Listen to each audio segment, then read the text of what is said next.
JB. Yeah. Oh my God! They just said. And we are 1, 2, 3. Welcome to the WalterFootball.com show. We're talking fantasy football for Week 5, 2019. I'm Walter Cherepinski, a founder of WalterFootball.com. I'm joined by Michael Hofer. Michael, how are you today? I'm pretty happy today. Happy that my teams went 7-1, and the only reason they went 7-1 was my idiotic flash selection of Metcalf over Frank Gore. Frank Gore continues to grind it out. It's like he found the fountain of youth. Yeah, very nice. It's very surprising how Frank Gore's playing. Also joined by Kim Calhoun. Kim, how are you? Hi, Walter. I'm doing great, and I'm looking forward to this week's fantasy football talk and the picks that we're going to take a look at. Because, as you know, I got registered, and I'm looking forward to learning how to do this. Yeah, it should be fun to go through that. It should be a fun Week 5. We only have 2 teams on bye. One is the Dolphins, so not really. You're already on bye. So we only have 1 team on bye, really. Michael, I know you wanted to talk some AFC East stuff. We have a lot of injury news there, so you want to lead it off? Yeah, absolutely. First of all, Stephen Gostkowski, the report just came out that he's on IR. He was being rather ineffective anyway, but don't panic. We got Mr. Sly from the Carolina Panthers. He's a rookie, could end up being the best kicker in the league. I also like Aldrick Rosas with the New York Giants. He was pretty effective when the Giants were horrible. And now with Danny Dimes at the helm, I think he would also be a viable replacement. You got to be careful on this because San Diego also is struggling for a kicker. So hit the waiver wire quickly in that. Also, Sam Darnold's been saying he's going to come back Week 5 from mono and take on this weak Philadelphia Eagles secondary. What do you think about that, Mr. Cherepinski? Well, as someone who had mono in his 20s, I can tell you I'd be shocked if Sam Darnold comes back for Week 5. He's basically putting his life in danger. He could die on the football field if he returns because his spleen is enlarged. That's what happens when you have mono. And if he takes a shot to the spleen, it could burst and his life could be in danger. So I would be shocked if he plays Week 5. I know he said he wants to play Week 5, and that's just someone who, it's football players or athletes in general want to be optimistic, and they think they're superheroes because they have this great athleticism and they can do whatever they want. But it's the reality is that Sam Darnold is fighting an uphill battle to play this week or even next week. I'd be surprised if he plays before Week 7. And I know that he's practiced today. He's probably throw the ball around. I don't know exactly what he didn't practice, but I imagine he just passed a ball a few times. He's not cleared for contact, so that's huge. And he hasn't been lifting weights, so his muscle mass has probably dropped a little bit. So he's not ready to play. I'd be shocked if it's someone other than Luke Falk. To answer your other question about the kicker, Stephen Gostkowski, he was placed in IR today, and I don't think that's a big deal. Like if you have Gostkowski as your kicker, you shouldn't be too worried because you can just add a kicker who can produce just as well as Gostkowski did. Like because kickers are so random, you can just get a guy who does better than Gostkowski one week and does worse the next week. Like kickers are just that random. I would just pick up a kicker in a dome, preferably, or one who plays in a good offense. So there are probably like 10 guys available, so I wouldn't sweat it. Well, I think you're one of the best guys in the world for giving advice on the Sam Darnold situation. I appreciate your insight on it. I mean, it's incredible. You're absolutely right. That they would be crazy to take any kind of risk with this guy. And the other quarterback isn't really doing that horribly. So, I mean, the Jets aren't going anywhere anyway. But it's not worth the risk. It really isn't. I mean, no, it's you're right. It's definitely not. And if they rush him back, I said before we started recording, like that could be grounds for a lawsuit if they rush him back and like tell him he's okay to play, because if he suffers just major damage, like his career could be over. So I don't see why he would play this week. And Michael, like you said, they're not going anywhere. They're 0-3. They're not going to beat the Eagles even with Sam Darnold. So like, why not just rest them? Just get him fresh for week 6 or 7. Sit back, have a beer, and eat some popcorn and watch the game. Yeah, I guess so. Sideline coach, right? Be the sideline quarterback. Yeah, he could be like Jamarcus Russell and eat Skittles on the sideline. So exactly. Yeah, that was wow. The other AFC East news that has gone under the radar. Actually, I'm thinking there's like 3 guys in the league that their careers may be at stake right now. and one of them is TB12. Tom Brady has an injury to his lower calf. New England has never carried an extra quarterback. For them to pick up a quarterback is a huge deal because Tommy can't be quarterback at practice. Now, what do we know about the human body? Tommy Brady, he's a fantastic guy. He eats the avocado ice cream. He does everything the right way. But Father Time is undefeated. And the first thing that goes in an athlete is his lower body. And the calf is going. We've seen Tommy throwing shorter and shorter passes. What's going on here, Walter? Well, I don't know about the avocado ice cream. I think that's a mistake. But for Brady, health wise, you're right. I mean, they typically don't carry three quarterbacks unless it's a young guy they're trying to develop. And in this case, yeah, they have Jarrett Stidham, but to sign Cody Kessler is just a weird situation. And it kind of indicated that Tom Brady is not healthy. And if you watched the Week 4 game against Buffalo, he never looked comfortable in the pocket. His passes were uncharacteristically off. He played a good defense, sure. And the Bills had the formula to beat Brady, which is to rush him with four players, play man underneath. And that's what they did against him. So not only was he injured, he also had a tough matchup. So he had a brutal game. I think he had like 4 fantasy points or something like that. It was one of his worst games in recent memory. But he's not healthy, and the indication that, or the fact that they're carrying Cody Kessler as their third quarterback seems to indicate that. And he got injured. Actually, it was the second quarter of Week 3. He took a hit to the leg, and he just wasn't the same afterward. And just he didn't play that well Week 4. And as long as they carry Cody Kessler, I would not want to play Tom Brady in fantasy. I would try to get someone else in there. But if they cut Cody Kessler, then you probably know that Brady's healthy. So I wouldn't like rule him out to produce well late in the year. I mean, this is Tom Brady we're talking about. His diet is so meticulous. He's so good at keeping his body in shape. So I could see him recovering at some point, but right now, I just want to play him. Well, and I've always said that, if you wanted to make it to the Super Bowl, Tom Brady's just going to have to. Something's going to have to happen to him. He's going to have to retire. So, but I think he needs to. I think you're right. I think he needs to sit back and take a break and rest it up. Yeah. And Brady, however, is just not going to do that. He's such a gamer. He wants to be out there, just like Sam Darnold. Like he wants to be out there. He wants to play, and that's what's part of these guys' personalities. Like they just want to play football, and nothing's going to stop Brady from taking the field.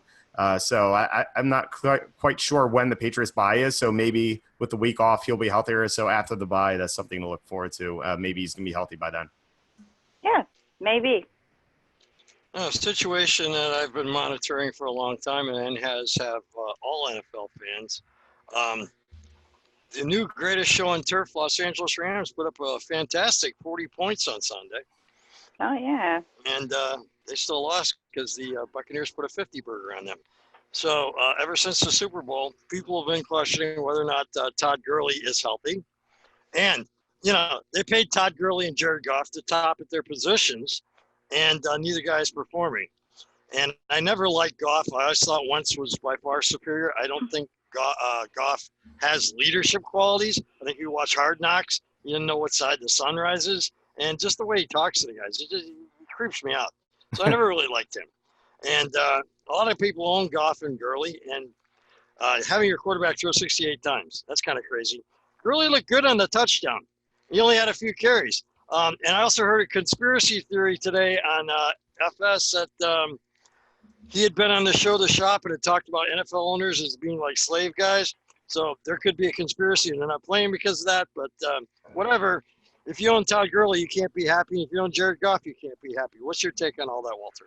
Well, with Todd Gurley, he's someone I recommend staying away from. Like leading up to the season, he was one of my top busts for fantasy because, I mean, he has arthritis in his knee. And as soon as I heard that, it was kind of like a red flag. Just stay away from Todd Gurley. And we see it. Like he looks good sometimes, then he looks sluggish other times, and he's not getting the full workload. He scored twice last week, which is nice. Is a good fantasy day for him. But you can't count on these touchdowns. They're not going to happen all the time. They're not going to be 95 points scored every game with the Rams. So in lower scoring games, Gurley's just not going to produce. I don't like him very much this week. I would still play him if you drafted him because you're kind of almost forced into it. But I just hopefully you avoided him.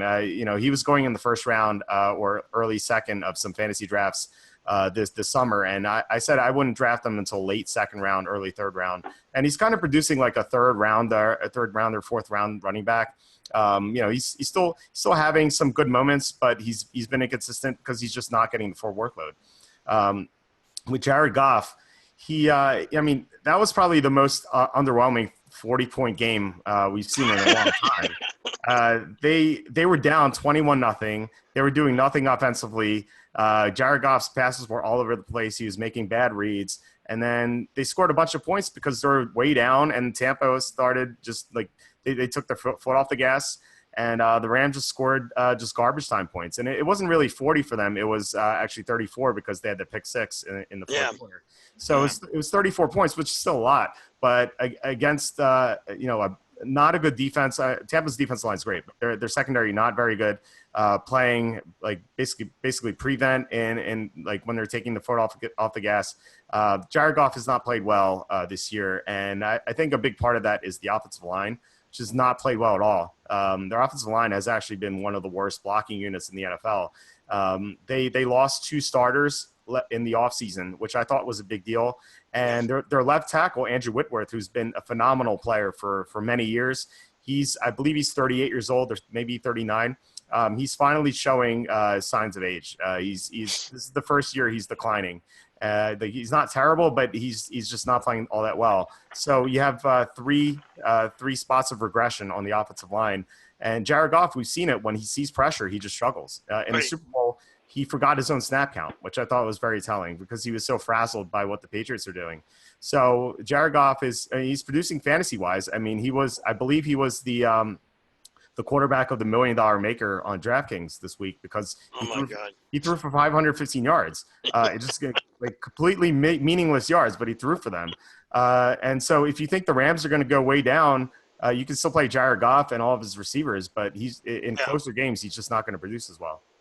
Yeah, Bill Belichick laid down the plan on how to rattle that guy. It's a copycat league, and they've all copied it. And I feel sorry for the Gurley people who drafted, and a lot of them got his backup too. So now you got 2 dead spots on the roster.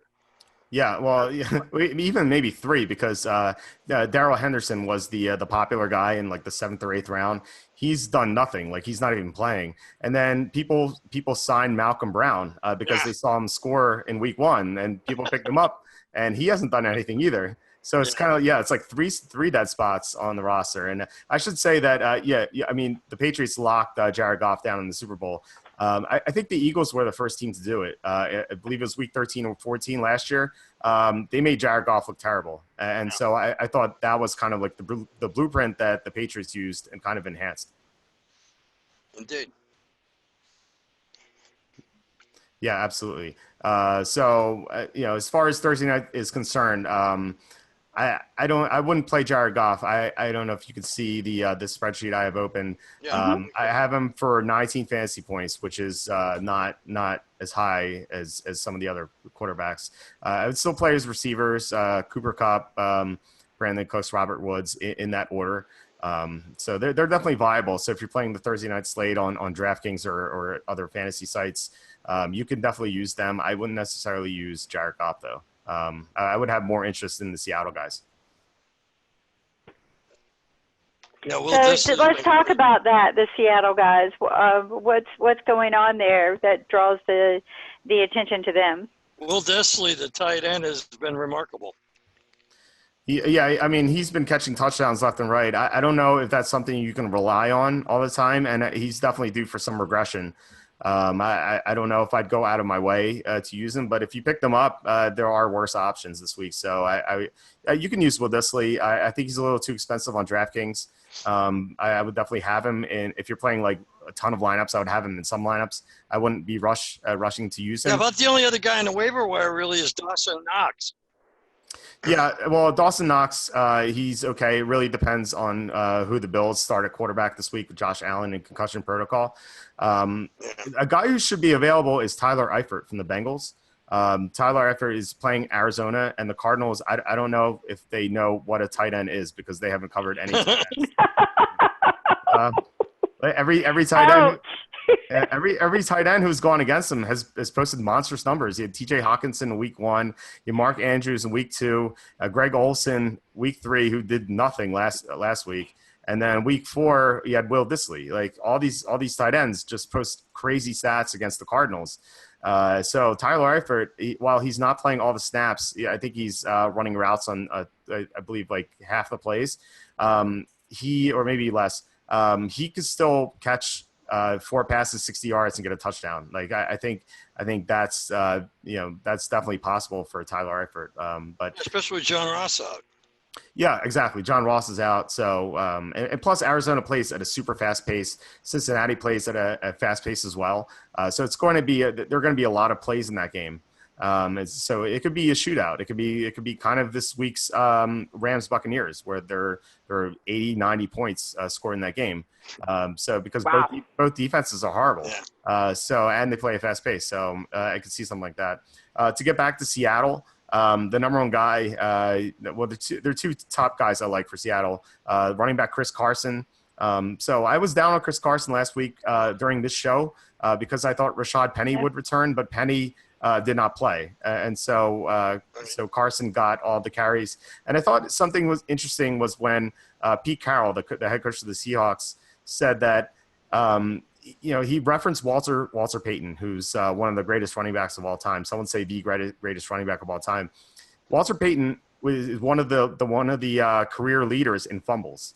And so Pete Carroll referenced that when talking about Chris Carson and all of Chris Carson's fumbles. Carson fumbled, I believe, in every game except for last week. And so Pete Carroll stuck with him, and Chris Carson had a good game. So I think Pete Carroll deserves a lot of credit for that. As long as Pete Carroll believes in Chris Carson, I'm willing to believe in him as well. So I believe this is a game where Seattle could have the lead. And, if the team has the lead, they're going to run the ball more. So I like Chris Carson a good deal. I've hit him for 18 DraftKings points or PPR points. Cool. That's points per reception. The other guy from Seattle, Tyler Lockett, I mean, he's a fantastic player. The Rams struggle to cover the slot receiver. So even this projection, 17 points, I think could be a bit higher. I might increase that either tonight or tomorrow. Okay. So Kyle and Chris, okay. Yeah. So, if you're playing Thursday night, the slate, I would try to have those 2 in there. They kind of have a negative correlation because one's a running back, one's a receiver. But I think you can win a lineup using both. So. Okay. Well, I just saw something. Aaron Rodgers is probably going to have Devontae Adams out this week. Russell Wilson, Tom Brady. It seems like no matter how they have injuries, how guys disappear, they lose their best guy, they still put up numbers with the guys they have. And that hasn't happened with Aaron Rodgers so far. Is Russell Wilson an extraordinary quarterback in your eyes? Oh, I mean, he's an amazing quarterback. He's smart. He's athletic. He can get out of sacks. Given how bad that offensive line is, if he weren't mobile, he would take so many sacks. Like I would imagine he would have missed some games by now. But he hasn't missed a game. He has that going for him as well. He's just so reliable. He's very accurate downfield. So he's one of the best quarterbacks in the NFL in my mind. I can't even imagine how good he would be if he had good blocking in front of him. Which exactly. Yeah, we saw that for the last few weeks. He does not have the protection he needs, does he? No, and that's been the case for years, ever since their Super Bowl runs. Back then they had good offensive linemen, but ever since they just haven't.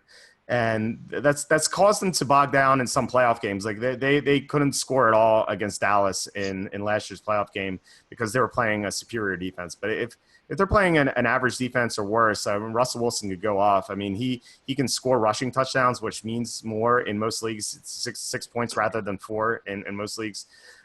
So Wilson is the guy you want on Thursday night. He's I would put him above Jared Goff. But they are close because there's a potential for Goff to throw for garbage yardage again. So, and you mentioned Devontae Adams might be out for the Packers. So, I don't think it's a big deal if Adams misses this game. Usually, coaches can get around one player missing from a position. I think they get in trouble when 2 guys are missing from the position. So, an example of this, I think, would be Week 3 when the Eagles played the Lions. They were missing Alshon Jeffrey and Deshaun Jackson. Yeah. And so Carson Wentz didn't have his best game. Granted, his receivers still drop passes, but he didn't play as well as he could. And then the next week they played at the Packers. They got Alshon Jeffrey back. And as soon as I saw that, I liked the Eagles in that game. Because I just thought they'd bounce back with, offensively with Jeffrey. So if a team only has one guy injured at a position, I think it's fine, provided it's not quarterback. Packers, I still have faith in them. I think they're going to win in Dallas this Sunday. Oh, cool.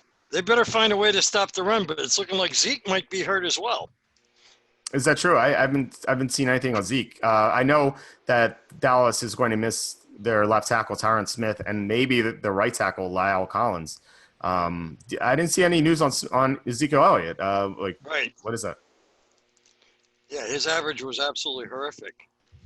I'm actually going to type that in. I can't find anything on him myself, and I've been trying to figure out how the Packers were going to fix the way they got gashed on the ground by the Eagles. But a lot of that was just lack of assignments, and they got a pretty good defensive coordinator who I hope will fix that. But that game is very scary. But I do think it gives us perhaps our waiver wire pickup of the week with Geronimo Allison. Yeah, Allison could have a good game if Adams is out. Rodgers has to throw it to someone. Yeah. So it's going to be it's going to be Marquez Valdes-Scantling and Geronimo Allison and maybe some Jimmy Graham. And you also have Jamal Williams out potentially. So it's going to be an Aaron Jones show. I think Jones is going to have a good game. I like the Packers all around this week. I like them a lot. Dallas, I don't like as much. Normally they're your favorite. They can do no wrong. Oh my gosh. Well, that's any team playing Miami. So they played Miami. Great. Any team playing Miami. Although Keenan Allen didn't do that well for the Chargers last week, but. Miami is off, so there's no free square to play productive fantasy players this week. Okay. Like I said, I like the Packers, and I think you're right, Michael. I think they had the personnel to stop Elliott, and a lot of that's coaching, and the fact that they're going to have extra time to prepare for this game, and the fact that they're coming off a loss, I feel like will motivate them to make the appropriate changes. So I like the Packers to not shut down Elliott. I mean, he's so difficult to shut down. I still have him for 26 fantasy points in PPR. Like he could have a monstrous game, and yet the Packers could still win because he's a part of their passing attack. Another guy from Dallas, Randall Cobb. I think is interesting because he played for the Packers before, so this is kind of a revenge game for him. Yeah. So he'll be more motivated, and you're going to have Jair Alexander on Amari Cooper. The Packers' top cornerback on Cooper. And I think Cooper might have a down game, which means Dak Prescott's going to have to throw to someone else. Amari had an MRI a week ago, and you don't get an MRI for no reason. So I don't think he's 100%. Yeah, maybe not. So that might open up opportunities for Michael Gallup, who might come back this week. We'll see. I don't know if he's going to be 100% either. So this Dallas team's very banged up. So in a deep league, would you pick up Tony Pollard? No, I don't think so. I just don't think, unless you could, it depends really how deep it is. I mean, if it's 20 players on a roster, you could that's upside because if Elliott gets injured, then Pollard's going to start for you. But you're counting on Elliott to get injured. So you could basically pick up any running back. I think that applies to almost every backup running back in the NFL. I was just wondering if your radar was saying that something might be wrong with Zeke. And what's your diagnosis on Aaron now? Is he hurt or not? On Aaron Rodgers? Well, he had a great game. I think he's over whatever finger injury he had in week 2 that caused him to have a bad second half. So I think he's fine. I'm kind of let's see where I have him projected. So I have Rodgers at 24 fantasy points this week, which is it's going to be close to the top 5. So I definitely like him a lot this week. Cool. Yeah. Anything else you wanted to get to before we do some questions? Well, I guess we could talk a little bit about IDP because you said your objection to that is the fact that a cornerback like Darrelle Revis never gets thrown at. So in my leagues, I went ahead and designated just defensive backs, and you start 4 of them.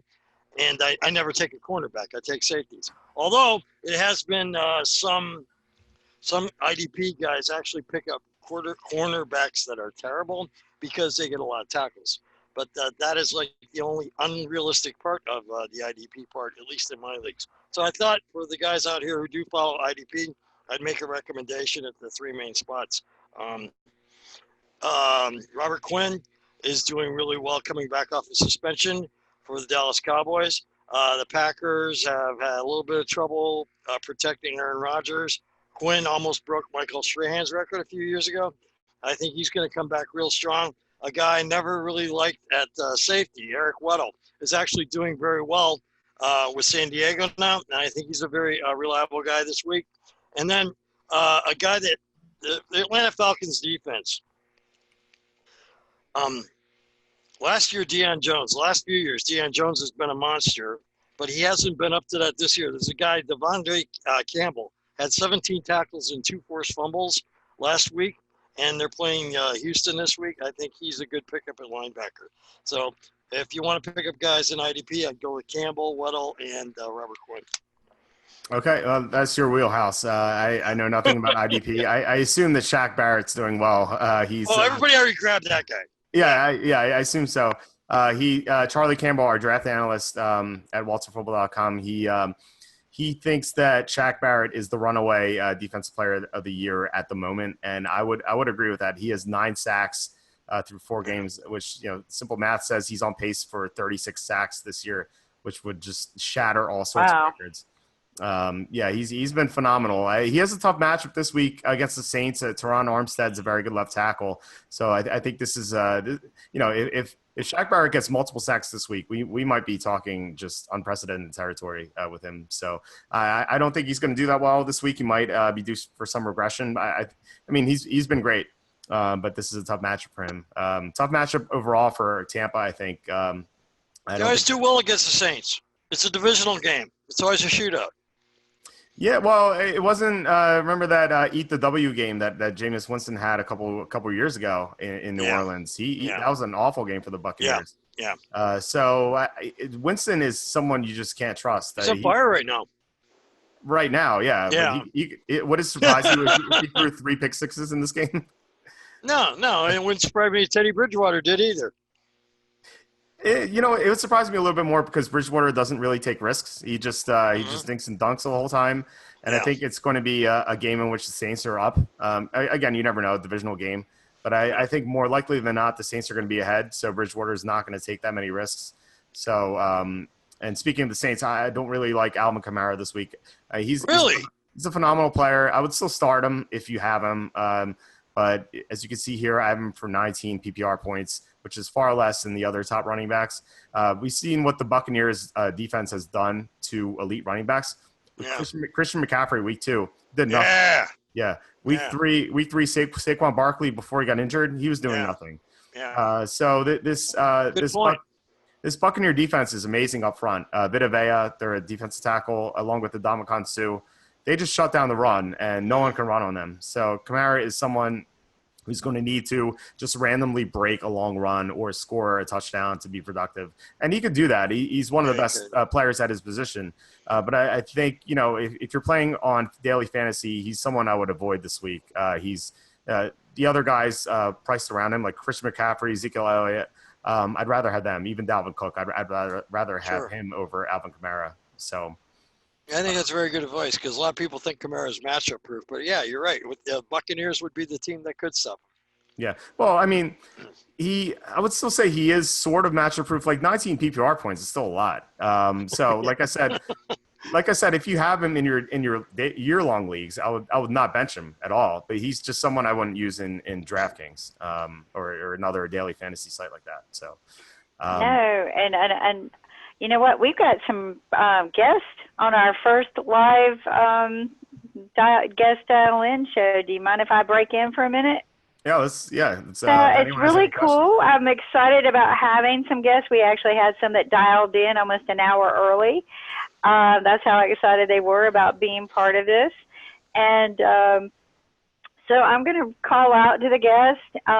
You're muted this week as we gain, hold on just a second.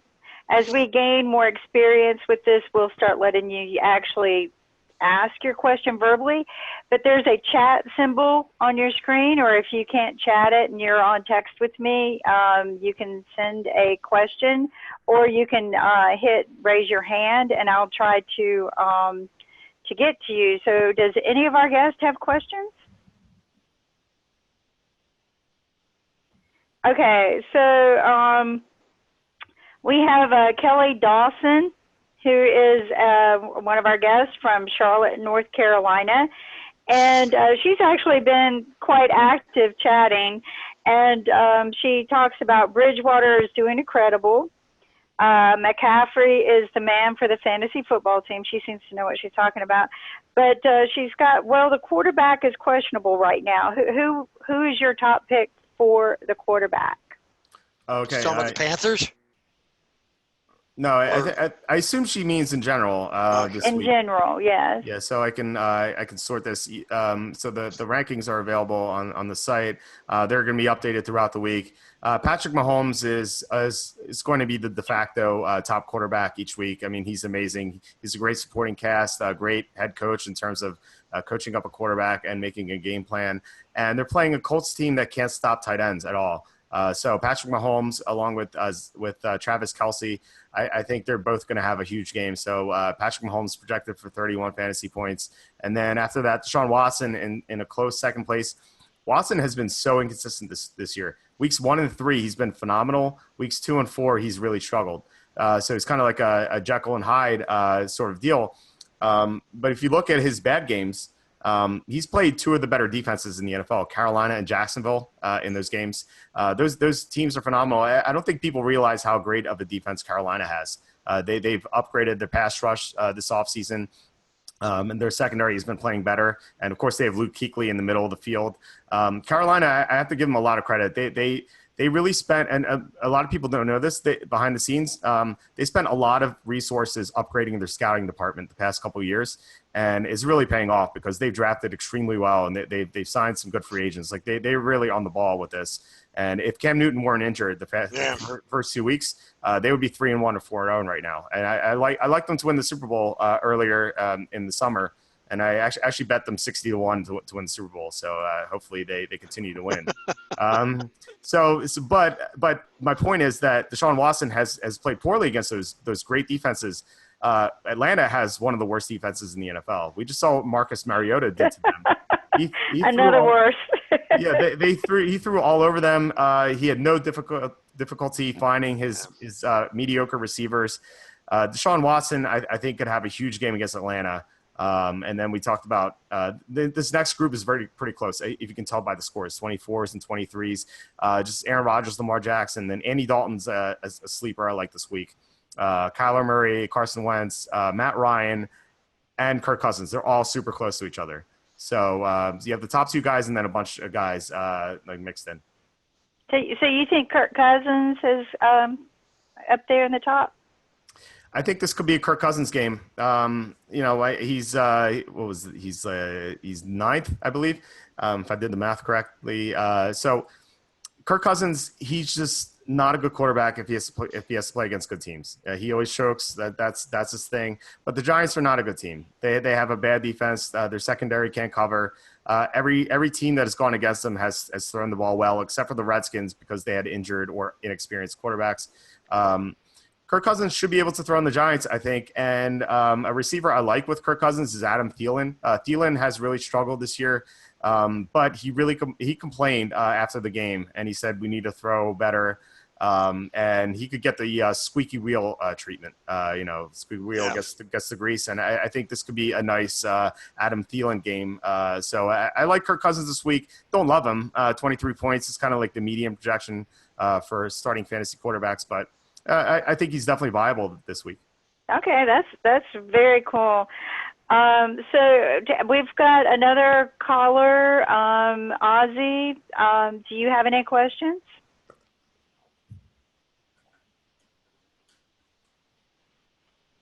Yes, we got a text from Ozzy. Hi, all. Ozzy from New York. Should I drop any of Golden Tate, Tyrell Williams, Wayne Gallman for Ronald Jones too? Oh boy, yes. Wayne Gallman for Ronald Jones makes sense because the star running back for the New York Giants, Saquon Barkley, is about ready to come back. Even a possibility he could possibly play on Sunday. So Gallman is on short terms. However, Golden Tate, I think he's going to light up the Giants' offense quite a bit. I think he's coming back off suspension. I think that's a tremendous addition. And who is the other one he had questionable? So he had Golden Tate, Tyrell Williams. Oh, Tyrell Williams. Tyrell Williams is injured, but he's an integral part of the offense, so I would not give up on him either. Walter, what do you think? I agree with what you said. Saquon Barkley is I don't understand how he's coming back so soon. I mean, this guy must be ingesting something weird or like extra planetary. Like I don't understand. He was ruled out 6 to 8 weeks, and now he's going to come back after a 2-week absence. I don't think he's going to come back this week, but I think next week is definitely a possibility. Although they play on Thursday night, so maybe week 7 is the week that he comes back. I don't know if they're on bye. Sorry about that, but I think around week 7 he could come back. So out of those 3, I think I would drop Gallman. But if you're in a position like that, and like everyone that Ozzy mentioned should be rostered on fantasy right now, and I would try to trade someone if I were Ozzy. I think I would try to trade Gallman because some people might not have heard the news that Barkley is going to come back soon.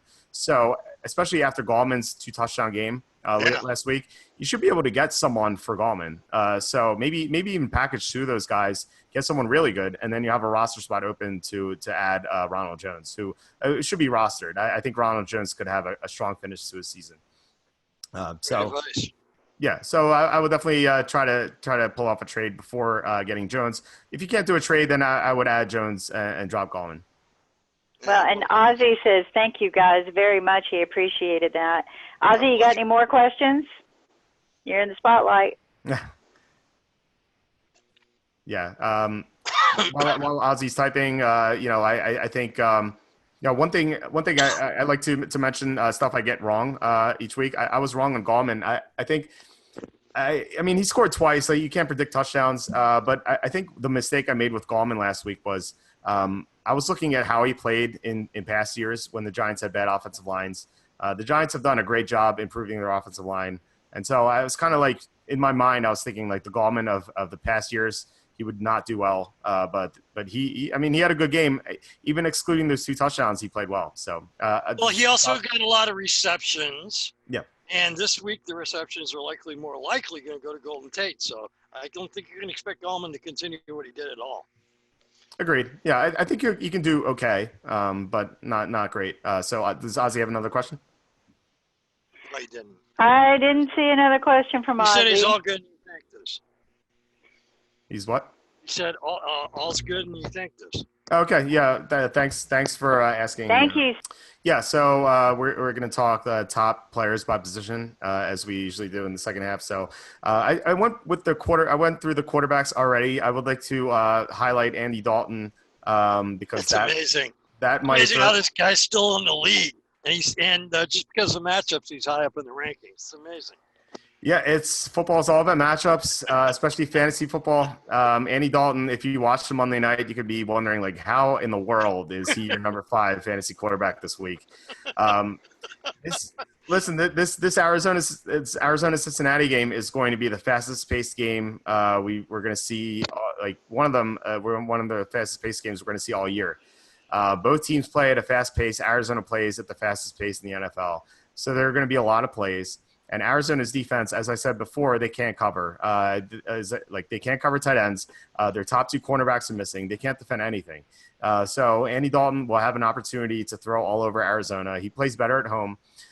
We saw him throw for 400 yards in Week 1 against Seattle, and he had a good game against Buffalo in the second half in garbage time. So Andy Dalton's definitely capable of producing in fantasy in the right matchups. So I would take a shot on Andy Dalton this week. In a couple of my fantasy leagues, I had Cam Newton as my starting quarterback. So I'm kind of like trying to play matchups every week, but until Newton comes back. And Andy Dalton's has been available on the waiver wire in every league, and I'm just picking him up and I'm going to play them this week. Okay. Yeah. So the other guys, Kyler Murray's another one. Same thing, same situation, fast-paced game. And they're playing a bad defense this week, Arizona is. So I like Murray this week. I think he has the potential to be a top 3 fantasy quarterback this week. And I don't think anyone else here is too controversial. Matt Ryan, he's the king of garbage time this year. That Atlanta team is so bad. They get down so big, and then Matt Ryan is just forced to throw a billion times in the second half. And all of his yardage this year has just been garbage time, and that's going to happen again. I think the Texans, as I said, they should bounce. They should come out to a big lead. I like Deshaun Watson, but then Matt Ryan is going to dominate the second half. So I like that as well. A couple other guys here. So going down the quarterbacks list, no one really stands. That's an interesting one. Well, we know Tom Brady's not going to be playing, so. Well, I don't. Well, Brady will play. I just don't think he's in play for fantasy. Yeah, it's an easy matchup, and if he were healthy, he'd be much higher. I just don't know with the calf. I think I would avoid him this week. Michael, you mentioned Chase Daniel. There's epic drama with all these guys in the bottom. I mean, will Baker Mayfield be able to stand up against the 49ers pass rush? But yeah, Chase Daniel. He's the better quarterback there, I think. Here's how I look at Chase Daniel for the Bears. I think he has a lower ceiling than Mitchell Trubisky, because Trubisky's more talented, but Chase Daniel has the higher floor. He's not going to make mistakes like Trubisky does. Trubisky just has a penchant for throwing off his back foot all the time, and he's just a mess. Like, he just has so many turnovers. Chase Daniel is not going to turn the ball over. He's not going to throw for 300-plus yards, and he's not going to rush in touchdowns. But he's going to be steady, and I think that's all the Bears need with their defense. So I would not play him in fantasy, but, in real life, he's going to be better than Mitchell Trubisky. Is Gardner Minshew going to be able to continue what he's been doing? Minshew is weird. Like, if you watch his games, he'll have a great play, like the pirouette move that he did in the pocket where he avoided 3 players and scored a touchdown. It was so weird. He was great. He was absolutely dance great. Move out there, right? That's what he was doing. Like, he must have took some ballroom dancing lessons or something. He was. I don't know what that play was, but then if you watch the rest of his games, like, he's like a SportsCenter type of guy. Like, he'll have some great plays on SportsCenter, but if you watch his full games, like, he takes bad sacks, he makes some bad throws. The Jaguars had 4 3-and-outs in the first half last week, and Gardner Minshew didn't really get going until the second half when the Broncos had some injuries. So this week they play the Panthers, and the Panthers, as I said before, they have a great defense. So that's just something I'd like to avoid. Agreed. Yeah. Anything else standing up before we move on to the running backs? No, let's go. Okay. Dalvin Cook is my number one running back this week. It could easily be Christian McCaffrey, but Christian McCaffrey has a tougher matchup against Jacksonville. Same thing Much with tougher. yeah, Much tougher. yeah. Same thing with Ezekiel Elliott. I think the Packers will improve their run defense this week, and so Elliott could still be the number one fantasy running back, but. Dalvin Cook against the Giants. The Giants' defense is pretty bad, and I figure the Vikings will have the lead. You can't definitively say that about Elliott and Christian McCaffrey. I think you can say that about Dalvin Cook. So Dalvin Cook should get a bunch of rushing yards. He's involved in the passing game. He has game-breaking potential. He can break an 80-yard touchdown run, and he could have a monster game. I have him projected for 110 yards, 30 receiving yards, and a touchdown, and then you get the 3-point bonus for 100 yards rushing. He could have a 200-yard game here against the Giants. Like, that's not out of the question. And so I love Dalvin Cook this week. David Johnson, I think is interesting for daily fantasy because he's much cheaper than the other guys. With Christian Kirk out, one of Arizona's starting receivers, those receptions have to go somewhere. And David Johnson, he had 11 targets last week. He might even have more this week. He's running a ton of routes. If you look at all the routes, all the targets he's had this year, except for week 2 when he was injured, they've been 7 or more each week, and he's just a huge part of their passing game. So you have this high-paced game. It should be high scoring. So David Johnson could be involved. He could be the top fantasy running back this week in PPR. So I like him a lot. Then we have Leonard Fournette. You know, he always has potential. He had 225 yards last week. Aaron Jones with Jamal Williams out, I think is a good option. Right. Yeah, yeah, this week. And then Joe Mixon, same situation as David. Now, he's done terrible. He's got to be dirt cheap this week, right? Yeah, I think he's like 6,000 on DraftKings or something like that. He's very cheap. I love him this week. If you look at what happened Monday night, he and Giovanni Bernard were close in touches, but that was only because the Bengals took him out in the fourth quarter because it was a blowout. Giovanni Bernard got all the touches in the fourth quarter, and I think it was very telling that they didn't want to use Joe Mixon in a blowout. Like they were saving him, and in a game like this, Joe Mixon could go off. So I like Mixon, and then sure, about time. Right. Then we have Kamara. A guy offered me David Johnson for Mixon earlier in the season. I turned him down. Boy, it's been a bad choice so far. Yeah, well, I mean, you never know. I mean, Mixon, like the problem with the Bengals has been their offensive line. Their left tackle, Cordy Glenn, has been out. But Glenn practiced last week. He didn't play, but he at least practiced. So I think there is potential that he'll be cleared from concussion protocol. So if Glenn comes back, that's going to be a huge boost to Joe Mixon. So I think Mixon could have a big second half of the year. I would trade for Joe Mixon if in a year-long league. I think he has great potential in the second half. Then we have Kamara. You know, I discussed him already. Nick Chubb, great potential as well. Chris Carson, we talked about him earlier. David Montgomery is someone who hasn't done well this year, and his touches haven't been there. Week 1, for some reason he didn't touch the ball at all. They were using Mike Davis over him, but each week he's seen more touches. And I think this week against the Raiders with Vontaze Burfict out, Montgomery has potential. The Bears should be ahead in this game, and Montgomery is going to be able to get a high number of carries, and he can score, obviously. So I like Montgomery this week. So it's about time the NFL did something about that guy. Agreed. Yeah, he needed to go. He had no regard for player safety.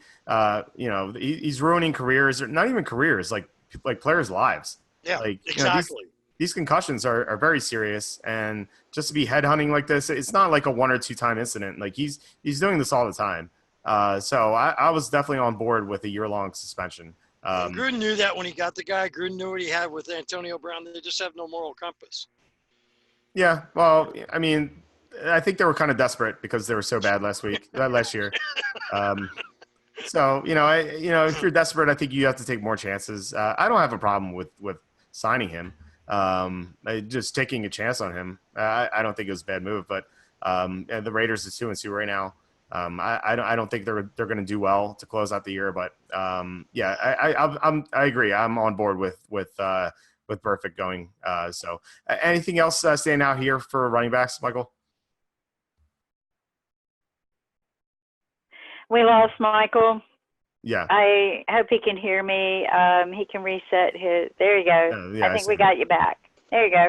Yeah, Michael, I asked you, does I've anything been else? expecting Derrick Henry to be like a top 5 running back ever since he blew up last year. And what's going on with him? Is it just the offense that bad? Derrick Henry's kind of those. He's like the boomer bust guy. So as you can tell in the background, I'm a Mario Brothers fan. I say that because Derrick Henry reminds me of Bowser from Super Mario Kart.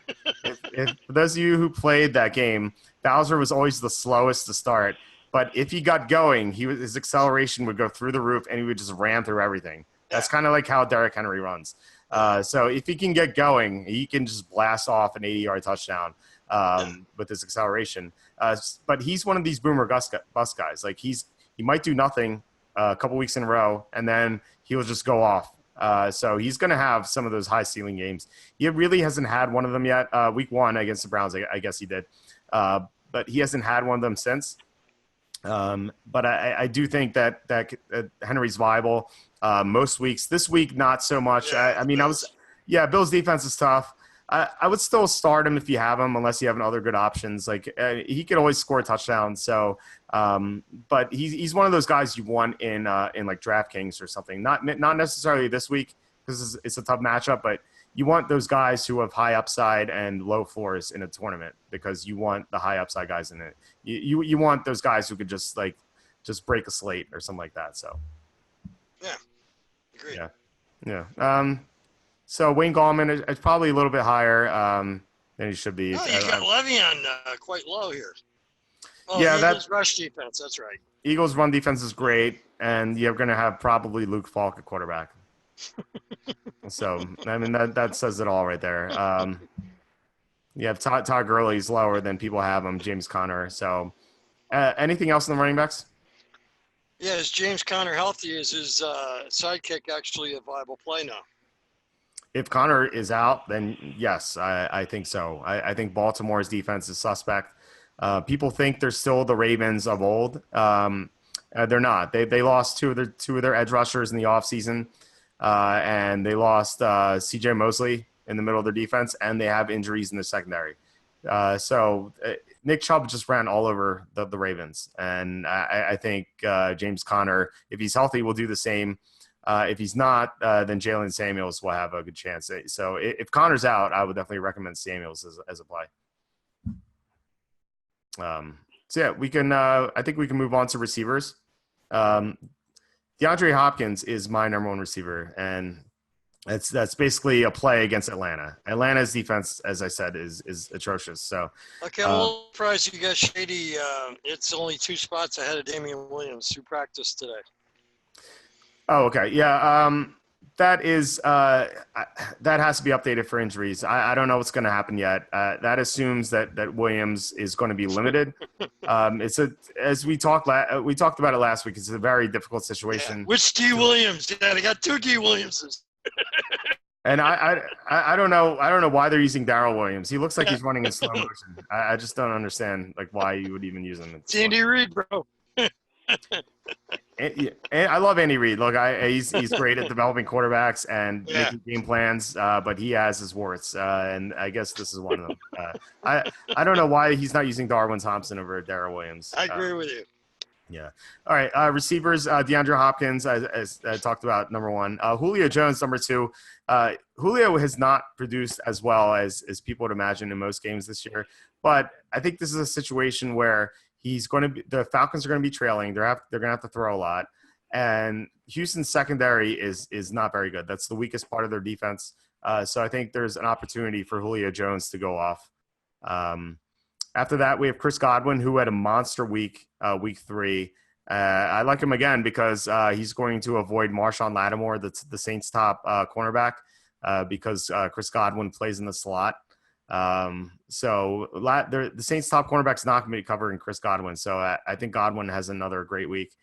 Sammy Watkins, I say it all the time, and he just hasn't had it yet. He's going to have a ceiling game, And it just hasn't happened yet. But he's getting a ton of targets. He plays in a very explosive offense. And so, yeah, I like Watkins. T.Y. Hilton, that's very obviously contingent on his injury. If he, he might not play, but this is his potential. So I think Hilton could have a great game. If he's out, then Indianapolis' offense is going to struggle all around. You're going to have Odell Beckham. He loves playing on Monday Night Football. I think he has the potential to go off. Allen Robinson in a very easy matchup against the Raiders. I like him as well. Larry Fitzgerald, Christian Kirk, there are other receivers out, so I think Fitzgerald should have a nice game. Maybe one of his best games of the year considering the matchup. And then you have Keenan Allen. People are higher than Allen on Allen than I am this week. He has great potential, but he's going to be going up against Chris Harris, who's one of the better cornerbacks in the NFL. And Allen is matchup proof. Like, I would still start him in year-long leagues, obviously, but in like daily fantasy, I think he's someone I'm not going to have as much of. I know he's projected to be one of the highest owned receivers this year, or this week. But I just don't like him very much. I believe we lost Michael. Keep going. If he can get back in, great. If not, we'll keep rolling. This is great. I mean, okay. You're running down the list. Yeah. I don't know if Kim, I don't know if you had anything that stood out to you here.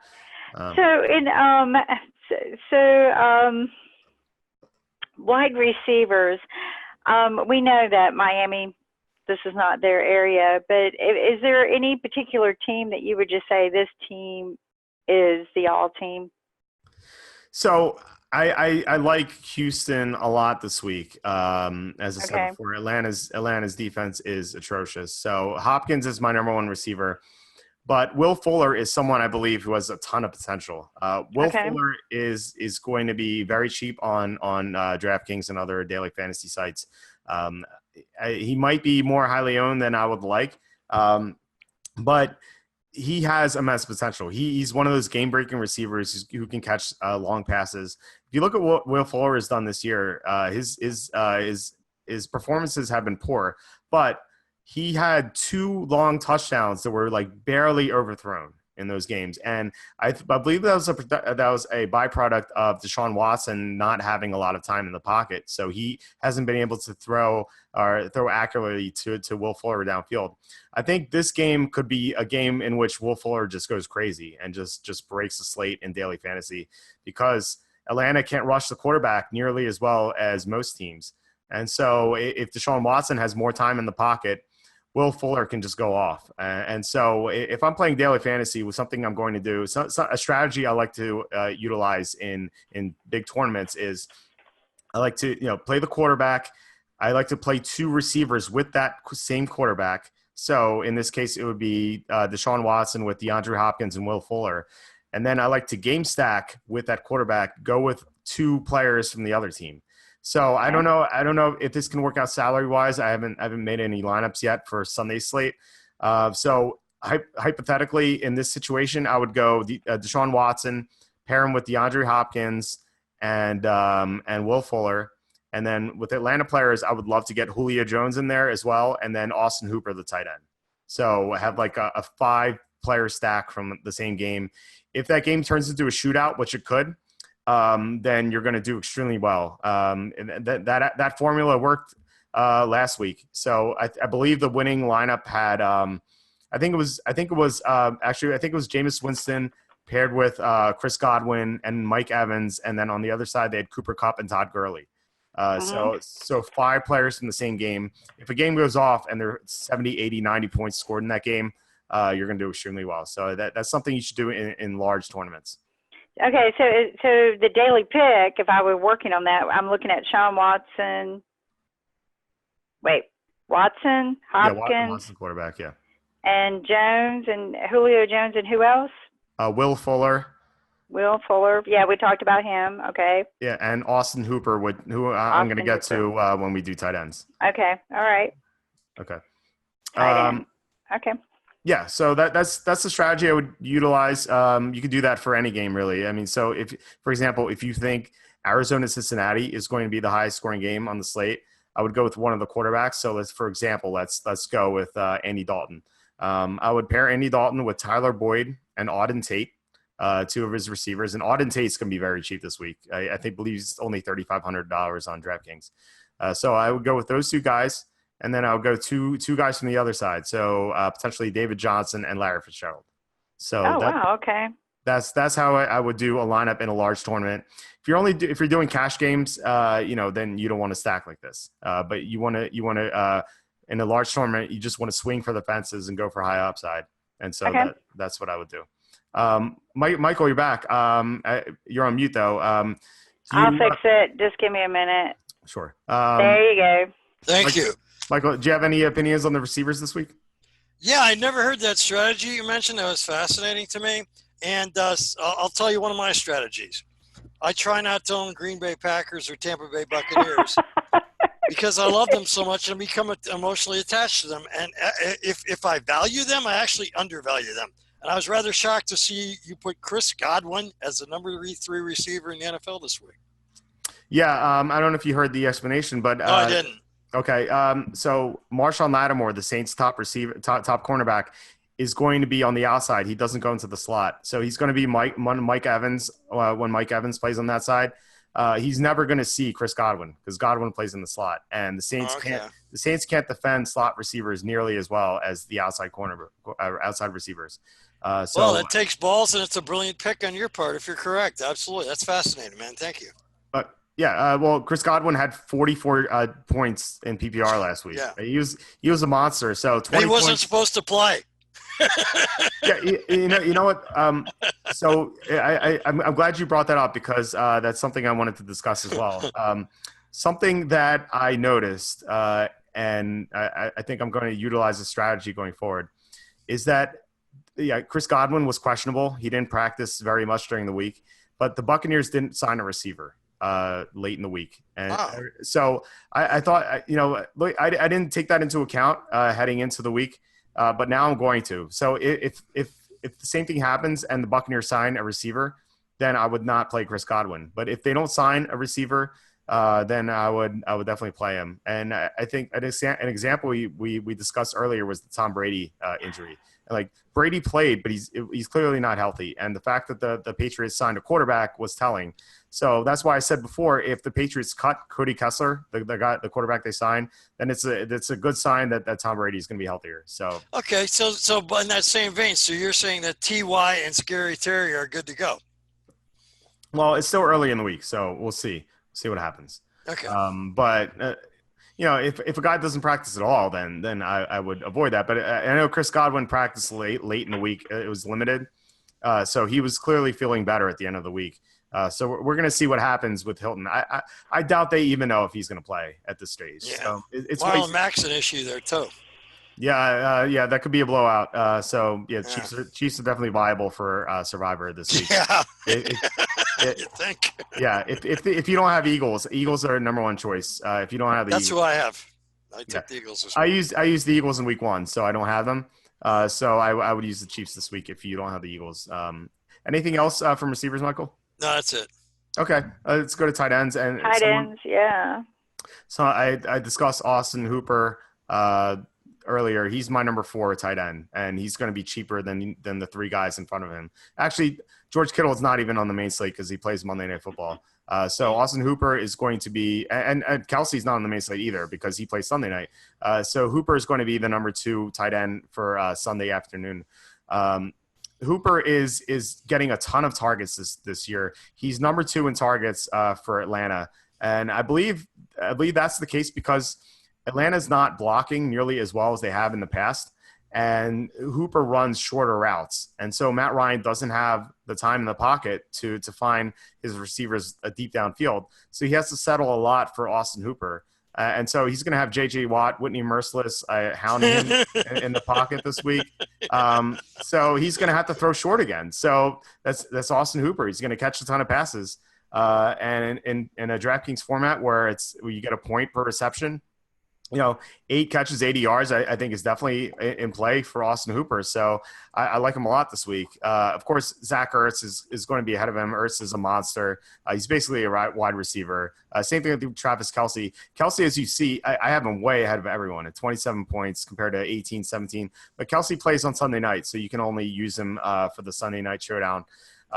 Travis Kelce is he has a dream matchup, and we have yet to see Travis Kelce have a monster game this year. He's had some good games. He hasn't had his ceiling game. Yeah. The Colts can't stop tight ends. I think if you were to rank the teams that can't stop tight ends, Arizona would be at the bottom, but the Colts would be slightly above them, especially if Darius Leonard's out. So I think Kelce could have a monster game. So I love him more than any of the tight ends. Of course, you have Zach Ertz, but he's going to be way more expensive than Hooper. George Kittle on Monday Night Football. Cleveland does not do well against tight ends either. And Kittle, like Kelce, we have not seen a ceiling game from him yet. So I think Kittle is definitely in play to do well on Monday night.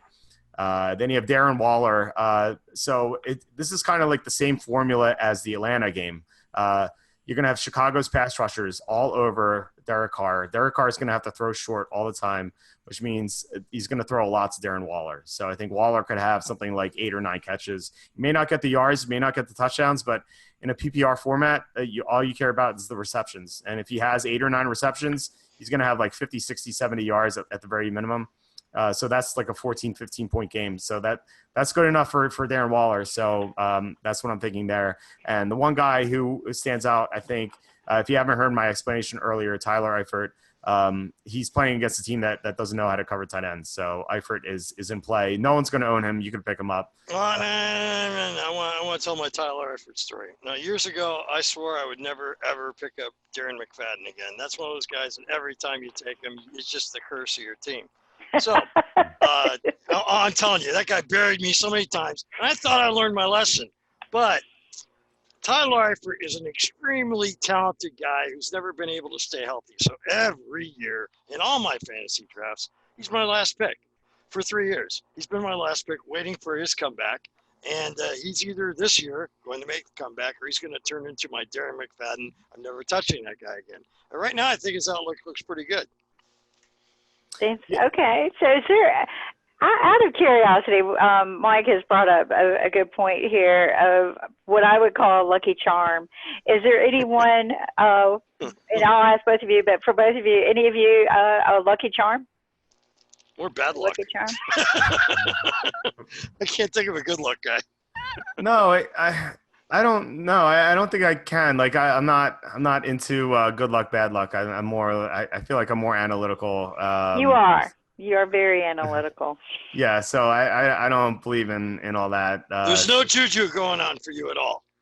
Yeah. Well, no Juju Smith-Schuster either. Yeah. This year. Set you up for that. Yeah. Right. It's a bad situation with Mason Rudolph. Just can't. Oh my God, yeah. Yeah. So, Michael, what's your lucky charm? It was Geronimo Allison, and I hope it still is. Geronimo, okay. He could do well this week, as we discussed earlier. If Adams is out, then I would recommend picking up Allison. He should be owned. He should not be owned in most leagues, I think. So it's someone you can add. So I believe that should be it. Any parting thoughts, Michael or Kim? You're on fire this week, man. I really, you really gave some in-depth analysis. I'm very proud of you. I'm very proud to be associated with you and Kim. Kim has done a fantastic job of getting us put together on this.